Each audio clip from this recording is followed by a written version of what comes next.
Tension কাকে বলে কোনো আইডিয়া আছে? এই যে এইটাকে বলা হয় টেনশন। মানে আলাদাই লেভেলের টেনশন। কাউকে বলে বোঝানোই যাবে না।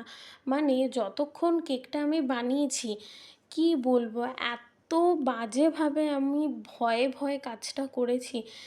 বিশাল বড়, বড় কেক করলেও আমার এত ভয় লাগে না যতটা এইটায় আমার ভয় লেগেছে।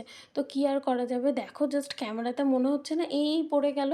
হ্যাঁ, এইরকমই অবস্থা ছিল কেকটার। কিন্তু কী আর করা যাবে? কেকটার ডিজাইনই ওরকম ছিল।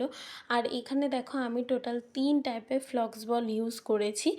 আর তোমাদের একটা টিপস দিই, এই টাইপের কেক তোমরা যখন করবে, তোমরা এই কেকগুলোকে ওভারনাইট ফ্রিজ করে তারপর টায়ারটা বসাবে, যেটা আমি তাড়াহুড়োতে একদমই করিনি, ওই জন্য ফার্স্টবারে ভেঙেও গেছিলো।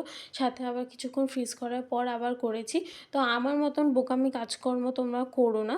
আমি জানি তোমরা খুব চালাক, আমার মতন একদমই বোকা নও। তাও আমি তোমাদের বলে দিলাম, কারণ আমি এটার ভুক্তভোগী খুব হয়েছি। আর এইখানে দেখো আমি কিছু আর্টিফিশিয়াল জিপসি ইউজ করেছি।